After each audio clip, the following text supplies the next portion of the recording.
All right, today we're going to talk about how to encourage children to sit with the proper posture. This is my lovely assistant Sienna, and she is going to show me typical slumpy posture. Why don't you show me what a slumpy position would look like? There's an exaggerated slump right there.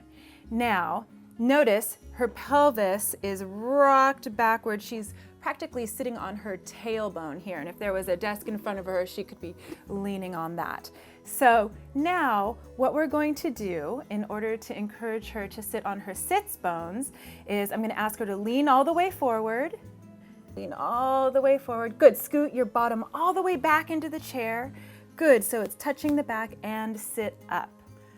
Good. Now notice when she's properly on her sits bones, if I come up behind her and just give a little push, there's very little give to her body. Now, honey, can you go back into the slumpy position, please? Now, when they're in a C-curve position with the spine here and they're hunched over, and I push on her shoulders, makes the C-curve exaggerated. It turns the whole spine into a big spring here, and there's a lot of give. Let's do proper position again. So you can just come up behind your children. You don't even have to say anything. Just give them a little push, just a little test to see if they're collapsing as a result or if they're staying strong. If you're just introducing posture training to your child, you don't want to bombard them with too much information. Just getting them to sit on their sits bones is a good first step, because then it's going to allow them to naturally stack the spine up. Once they get used to that position, then we can focus on two additional things. One is doing those little shoulder rolls. You want to make sure that after they do a roll the shoulders back, and relax, that they're not stuck in an overly rigid position.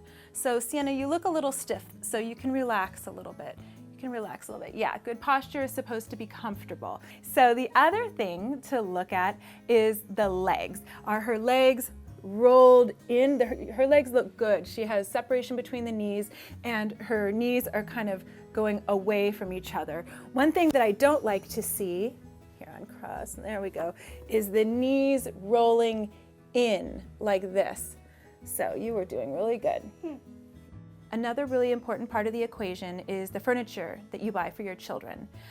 This chair, as you can see, it's nice and supportive. If you put someone on the couch, especially someone so small, they're really not going to be able to sit on their sits bones. They're going to have no choice but to fall into that C-shaped position.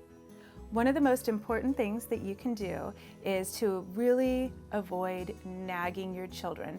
You don't want to bombard them with too much information, and you don't want to hit it too hard. You want it to be fun, and you want it to be something that they buy into. If you have a child between the ages of about 3 and 8, you can get our book, Posey and the Slumpuback Goblins. It's a great way to introduce the topic of posture training to children.